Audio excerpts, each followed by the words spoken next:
When we got started, it was only a matter of let's do some literature to undergird the campus work. It was really begun, I think, for the training and encouragement of the Christian students in the chapters.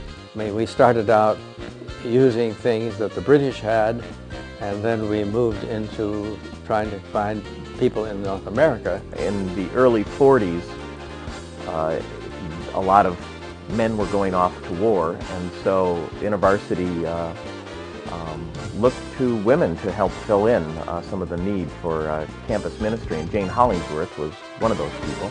In her early 20s, and she was a pretty tough person. I mean, I read some of the stuff that she said about other staff and students, and kind of a wimp's, kind of attitude. So she was an expert from theological training in doing inductive Bible studies. She really felt the need for inductive Bible study guides that could be used with students.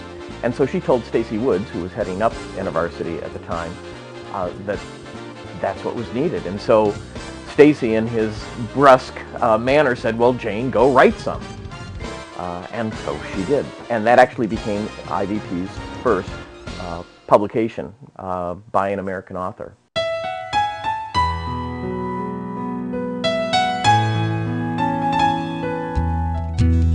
And I think it was in that context that he ran into the kinds of questions that students have about Christianity, and asking that question, is Christianity credible?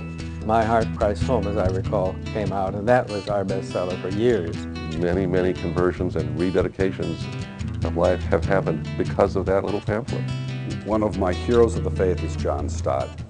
In my own career in publishing, I've had the privilege of getting to know John, but I would say it all started with InterVarsity. Paul Little was an InterVarsity staff, and yet his contribution in how to give away your faith has been used throughout the church in training people in personal evangelism. Francis Schaeffer opened up a window for many of us, and it was really an important role that Jim Sire played in bringing to birth some of those early books. Knowing God was extremely influential because it pointed the church back to a real solid engagement and understanding of the nature of God. The Fight by John White.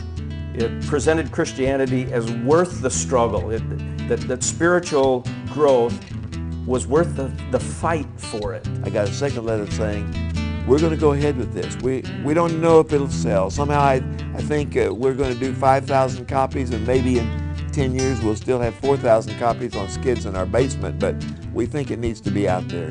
Really moved people's sense of personal evangelism away from a kind of formulaic approach. And I think about 15 minutes after I had started reading, I said to Jim, send contract immediately. The guides were introduced in 1985 and almost immediately became the top-selling series in the industry. And I remember thinking, I'm either going to pray less as just a private Christian and as a leader, or because so many things are encroaching my time, I'm going to make a commitment to pray more.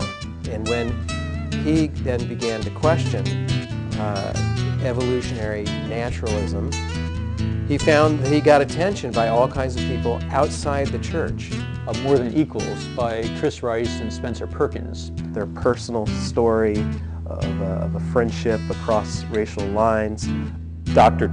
Tim Johnson's book, Finding God in the Questions, is what InterVarsity Press has done, is it's allowed people to ask questions. We are very committed to what we believe is our calling in almost a unique way to be a thoughtful Christian publisher that publishes books that make a significant contribution to the kingdom of God.